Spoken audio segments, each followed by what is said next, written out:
Sa simula ng pelikula, ipinakita ang isang mag-asawa na papunta sa isang lugar para magbakasyon. Ang buntis na babae ay nagngangalang Rachel at ang kanyang asawa naman ay si Matt. Mukhang maayos at kaaya-aya ang kanilang biyahe hanggang sa matuklasan nilang sarado ang kalsadang tatahakin nila. Dahil dito, sinundan ni Matt ang mga traffic direction, ngunit hindi siya nag-focus sa pagmamaneho, kaya nabangga niya ang isang nahulog na puno sa gitna ng kalsada. Dahil dito, nasira ang kanilang sasakyan, dahilan para ma-stranded sila sa labas ng kagubatan na malayo sa kahit na anong bayan. Nang subukan ni Matt na tawagan ang tow truck, ang kanyang cellphone ay walang makuhang kahit na anong signal. Sa kabutihang palad, nakita ni Matt ang isang farm na halos kalahating milya ang layo mula sa kinaroroonan nila. Nang wala ng ibang choice, nagpasya silang maglakad patungo sa bahay. Habang papunta sa farm, nadatnan nila ang isang signboard na nagsasabing hindi sila pwedeng pumasok sa lugar dahil isa itong private area. Gayunpaman, wala silang ibang choice kundi ang patuloy na maglakad papunta sa lugar. Pagkatapos nilang makapasok sa farm area, bigla silang nilapitan ng sasakyang minamaneho ng isang lalaki. Pinagalitan sila ng lalaki at pinaalis sila sa kanyang lupa.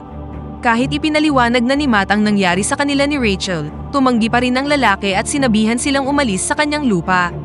Gayunpaman, nang nalaman niyang buntis si Rachel at lalaki ang dinadala niyang sanggol, nagbago siya ng husto at naging mabait sa kanila. Ang pangalan ng lalaking ito ay Bobby, at ipinaalam niya sa kanyang asawa na si Agnes na meron silang 2 bisita. Noong una, tumanggi si Agnes na imbitahan sila sa kanilang bahay. Ngunit matapos sabihin ni Bobby na buntis si Rachel at lalaki ang kanyang sanggol, natuwa si Agnes at sinabihan si Bobby na papasukin na sila. Kasunod nito, ipinaliwanag ni Matt at Rachel na gusto lang nilang hiramin ang cellphone ni Bobby at ayaw nilang abalahin sila. Ngunit nalulugod si Bobby na anyayahan sila sa kanilang bahay, kung saan sinabi niya sa kanila na nasira ng bagyo ang mga linya ng telepono at naghihintay sila ng technician upang ayusin ito. Pagkatapos ay tinanggap nila ang imbitasyon at inihatid sila ni Bobby sa kanilang bahay. Habang papunta doon, nakita ni Rachel ang isang batang babae na nakaitim na damit at nakatitig sa kanya. Pagdating nila sa bahay, sinalubong sila ni Agnes at ng kanyang 2 anak na lalaki na nagngangalang Lucas at David. Inutos ni Agnes sa kanyang mga anak na kunin ang bag ng kanilang mga bisita at dalhin sila sa kanyang silid kung saan sila matutulog. We'll find your phone tomorrow. It's way too late to go around knocking on doors. Thank you. Thank you.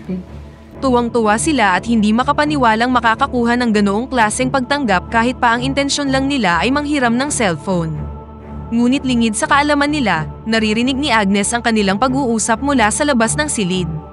Pagkatapos ay nabigla si Rachel nang makita niya muli ang babaeng nakita niya kanina, ngunit nang sabihin niya ito kay Matt, sinabi niyang wala naman siyang nakikita.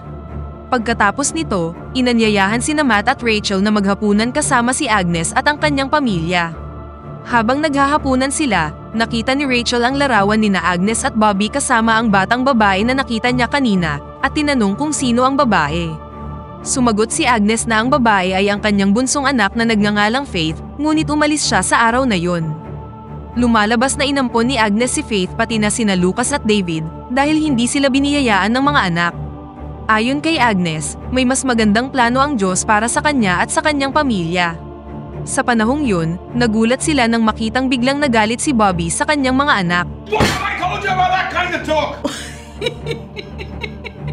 Pagkatapos ng hapunan, bumalik sina Matt at Rachel sa kanilang silid at nagsimulang maghinala si Rachel tungkol sa pamilya ni Agnes.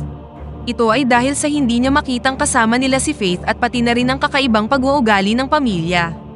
Hiniling ni Rachel kay Matt na umalis na sila sa bahay na ito sa susunod na araw, ngunit lingid sa kaalaman nila, may nakikinig sa kanilang usapan mula sa labas ng silid. Kinaumagahan, nagising si Rachel sa ingay ng pag-iyak. Nang lumingon si Rachel, wala na si Matt at nakita niya si Faith na umiiyak sa kanyang 2 patay na magulang. Lumapit si Faith kay Rachel at sinimulang sabihin ang kanyang pangalan. Lumalabas na isa lang itong panaginip, dahilan para magising si Rachel, at sinabing Ellie Adams ang tunay na pangalan ng dalaga. Faith is Ellie Adams. Ipinaliwanag ni Rachel kay Matt na si Faith ay si Ellie Adams, na ang buong pamilya ay bigla na lang nawala at ilang buwan nang nasa balita. We need to go. Now. Pagkatapos nito, dahan-dahan silang bumaba sa hagdan, ngunit sa kasamaang palad, nakalock ang pinto ng bahay. Kinuha ni Matt ang susi sa keybox, ngunit nahulog ito sa sahig at biglang lumitaw si Bobby mula sa likuran. Sinabi ni Matt na aalis na sila ni Rachel, ngunit nakatayo lang doon si Bobby at hindi nagsasalita. Nang papaalis na sila ng bahay, bigla silang hinarang ni Lucas at David habang hawak ang isang shotgun. Pagkatapos ay hinampas ni David at Bobby sina Matt at Rachel, dahilan para mawalan sila ng malay. Pagkatapos nito, nagising si Rachel na nakatali ang kanyang mga kamay. Tinanong ni Rachel kung nasaan si Matt at sumagot si Agnes na nasa mas magandang lugar na ngayon ang kanyang asawa. Why are you doing this? God's kingdom. Samantala, naghukay sina Lucas at David para sa libingan ni Matt. Tinanggal nila ang lahat ng damit ni Matt, kasama na ang underwear nito. Nang papatayin na ni Lucas ang walang malay na si Matt, sinabi ni David na mas magandang ilibing nila ng buhay ang lalaki. Ihinagis ni Lucas ang mga sigarilyo at lighter ni Matt sa kanyang kabaong at sinabing baka kailanganin niya ito kapag nagising siya. Sa kabilang banda, si Rachel naman ay nasa proseso na ng panganganak sa kanyang sanggol sa tulong ni Agnes. Hindi nagtagal, lumabas na ang bata at lumalabas na ang sanggol ay isang babae. Dinala siya ni Agnes sa labas at iniwan ng pagod na si Rachel. Sinubukan ni Rachel na pakawalan ang kanyang mga nakataling kamay. Nang nagawa niyang palayain ang kanyang mga kamay, kinuha niya ang nakasabit na krus at nagkunwaring nanghihina nang kinausap siya ni Agnes. Ang punong-puno ng si Rachel ay inatake si Agnes, ngunit sa kasamaang palad ay halos wala siyang nagawa nang dumating na silang lahat. Muli nilang pinigilan si Rachel at itinali ang kanyang mga kamay at paa gamit ang mga cable. Sa sandaling yun, inamin ni Agnes na pinatay niya ang mga magulang ni Faith sa ngalan ng Diyos. Iginiit niyang iniligtas niya ang kanyang mga inampon mula sa kamay ni Satanas, at sinabing si Rachel at iba pang mga magulang ay nahawaan na ng masamang kultura. Matapos lagyan ng takip sa bibig, dinala si Rachel sa may kamalig at ang kanyang gatas ina ay puwersahang kinuha ni Agnes. Samantala, ang gising na ngayong si Matt ay sinubukang gamitin ang kanyang lighter bilang liwanag. Hindi alam ni Matt kung nasaan siya ngayon at sinusubukan niya itong alamin sa pamamagitan ng pagtingin sa kanyang paligid. Sinuri niya ang maluwag na bahagi ng crate at nakakita ng dumi sa labas. Sa puntong ito, na-realize ni Matt na inilibing siya ng buhay sa isang kabaong. Ginawa ni Matt ang lahat ng kanyang makakaya upang sirain ang gilid ng crate para makalabas dito. Sa huli, nakalabas siya doon ng walang kahit na anong saplot sa katawan. Pagkatapos nito, tumakbo si Matt para humingi ng tulong, ngunit sa kasamaang palad, wala siyang makitang kahit na isang tao doon. Hindi nagtagal, nakarating siya sa isang talon kung saan nilinis niya ang kanyang sarili. Nakahanap din siya ng isang tela sa hindi kalayuan at ginamit ito upang takpan ang kanyang alaga. Sa kabilang banda, sinubukan ni Rachel na palayain ang kanyang sarili mula sa mga kadena, ngunit walang kabuluhan ang kanyang mga pagsisikap. Muling nakatulog si Rachel sa sobrang pagod at may dumating na merong dalang pagkain at inumin para sa kanya. Lumalabas na ito ay si Faith o si Ellie Adams gaya ng dati niyang pagkakakilanlan. Hiniling ni Rachel kay Ellie na tulungan siyang maghanap ng isang bagay na makapagpapalaya sa kanya, ngunit lumayo lang si Ellie at iniwan siya.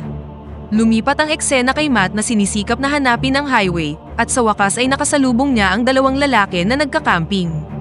Sinubukan ni Matt na humingi ng tulong sa kanila at ipinaliwanag ang lahat tungkol sa pinagdaanan nila ni Rachel. Ngunit nang tumingin sila sa damit ni Matt, inisip nilang lasing lang si Matt at naghahalucinate. Kalaunan ay wala nang naging ibang choice si Matt kundi ang makipag-away sa kanilang dalawa.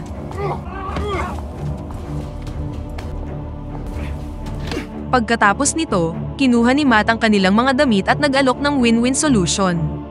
Inutusan sila ni Matt na ituro ang daan patungo sa highway at binigyan niya sila ng isang kutsilyo para makalaya sila. Samantala, pumunta sina Lucas at David sa baby's room para makita si Agnes. Alam nilang talagang umaasa si Agnes sa isang lalaki at nag-alok sa kanya ng isang solusyon kung saan silang dalawa ay makikipagpalakpakan kay Rachel. Mula sa gawaing yun, si Rachel ay magkakaanak ng isang batang lalaki na plano ng Diyos para sa kanila. Nang marinig ito, nagalit si Agnes at pinaalis ang dalawa sa silid. Sina Lucas at David, na hindi pa nararanasan ang ganoong bagay, ay nagpas siyang makipagkita kay Rachel sa may kamalig. Sa sandaling makabalik si Matt sa bahay, tinulungan siya ni Ellie upang mahanap ang kinaroroonan ni Rachel. Sa parehong oras na yun, sinubukan ni Lucas at David na pilitin si Rachel na gawin ang gusto nila. Sa kabutihang palad, dumating si Matt sa tamang oras na may dalang tubo at binugbog silang dalawa hanggang sa mamatay. Nakahinga ng maluwag si Rachel nang makitang buhay pa ang kanyang asawa. Ipinaalam niya kay Matt na ipinanganak na ang kanilang anak at ang bata ay isang babae. Labis itong ikinatuwa ni Matt at ginamit ang kanyang dalang tubo para sirain ang bakal na kadena ni Rachel. Sa kabilang banda, narinig ni Agnes ang pagpukpok ng tubo ni Matt at agad itong tiningnan ni Bobby. Sa panahong yun, makikita natin na sinusubukan ni Ellie na akitin ang atensyon ni Agnes. Nang papalabas na sina Rachel at Matt sa may kamalig, nakita nilang nasa labas na si Bobby habang hawak ang kanyang baril. Agad na tinakpan ni Matt si Rachel at hinayaan ang sariling mabaril ni Bobby. Pagkatapos ay hinampas ni Bobby si Rachel ng kanyang rifle, dahilan upang mawalan siya ng malay. Pagkatapos nito, muling itinali si Rachel sa parehong lugar. Nang magkamalay si Rachel, nakita niya si Ellie na sinusubukang palayain ang sarili mula sa mga kadena. Habang nasa bahay, nakita ni Bobby si Agnes na nilalagyan ng makeup sina Lucas at David. Umaasa si Agnes na buhay pa rin sina Lucas at David, ngunit pinayuhan siya ni Bobby na palayain na sila. Kalaunan, inilibing na nila sina Lucas at David at makikita ang tatlong krus sa may libingan. Matapos magluksa sa kanilang pagkamatay, sinabihan ni Bobby si Agnes na umuwi na siya. Ngunit ayaw pa rin ni Agnes na bitawan ang kanyang mga inampon at sinabihan si Bobby na mauna na siya. Samantala, sa wakas ay nagawa na nina Ellie at Rachel na sirain ang pader na konektado sa mga kadena. Inalis nila ang mga kadena sa kanilang leeg at kamay bago pumunta sa bahay ni Bobby para kunin ang kanyang sanggol. Matapos mahanap ang kanyang silid, tuwang-tuwa si Rachel nang makita ang kanyang bagong panganak. Ngunit hindi nagtagal, nakauwi na si Bobby. Walang ibang choice sina Rachel at Ellie, kundi ang magtago sa aparador. Pagkatapos suriin ni Bobby ang kalagayan ng sanggol, umalis na siya dala ang breast pump ni Rachel. Pagkarating sa kamalig, nadatnan niyang wala na doon si Rachel. Dahil dito, agad niyang kinuha ang kanyang baril at nagmamadaling bumalik sa bahay. Ngunit sa pagkakataong ito, ayaw nang magtago ni Rachel. Hiniling niya na hayaan ang kanyang sarili na magbigay ng gatas ng direkta sa sanggol. Pumayag naman si Bobby sa kahilingan niya, ngunit lumalabas na tela lang ang kanyang hawak. Agad niyang sinaksak ng kutsilyo si Bobby hanggang sa mamatay ang matanda. Pagkatapos nito, nagmamadaling kinuha ni Rachel ang cellphone ni Bobby at tumawag ng pulis. Sa kasamaang palad, nakauwi na rin si Agnes sa mga oras na yun at naghinala siya nang mapansin niyang nakalagay pa rin ang susi sa lock ng kamalig. Agad niyang kinuha ang kanyang baril at hinintay si Rachel sa labas. Hindi nagtagal, umalis siya dala ang tractor para pumunta sa kung saan. Dahan-dahang lumabas ng bahay sina Rachel at Ellie dala ang baril ni Bobby. Nagmamadali silang pumunta sa sasakyan ngunit hindi nila mahanap ang susi at lumalabas na sinusubaybayan sila ni Agnes mula sa malayo. Kalaunan ay naglakad na si Agnes patungo kay Rachel, dahilan para mapilitan si Rachel na lumabas ng sasakyan dala ang kanyang baril at iniwan si Ellie kasama ang kanyang anak. Sa puntong ito, sasabak sina Rachel at Agnes sa isang gunfight, ngunit ang karamihan sa kanilang mga shot ay hindi tumama. Si Rachel, na nabaril sa mga braso at binti, ay sinubukang pigilan si Agnes na kunin ang kanyang sanggol. Sa huli, nagtagumpay si Rachel na talunin si Agnes sa pamamagitan ng paulit-ulit na paghampas ng kanyang ulo sa lupa. Pagkatapos ay umalis na sina Rachel at Ellie sa bahay, na sinundan ng pagdating ng pulis at ambulansya. Sinubukan ng mga pulis at doktor na tanungin kung ano talaga ang nangyari sa kanila. Ngunit si Agnes, na nabunyag na buhay pa, ay nagtago sa likod ng ambulansya at sinubukang barilin si Rachel. Sa kabutihang palad, naalerto ang mga pulis sa kanyang presensya at mabilis na binaril ang matanda. Nagtanong ang police officer tungkol kay Ellie Adams na dating iniulat ni Rachel, at ito ang sandali kung saan nawala na si Ellie doon.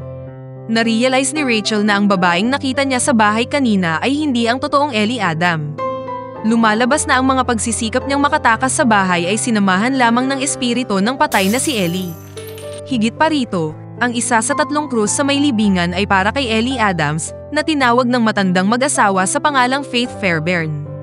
Pagkatapos nito, si Rachel at ang kanyang sanggol ay dinala ng ambulansya sa pinakamalapit na ospital at dito na nagtatapos ang pelikula. Pakipindot naman ang like button kung nagustuhan mo ang pelikula at kung hindi naman, pindutin mo ng 2 beses ang dislike button para lang makasiguro.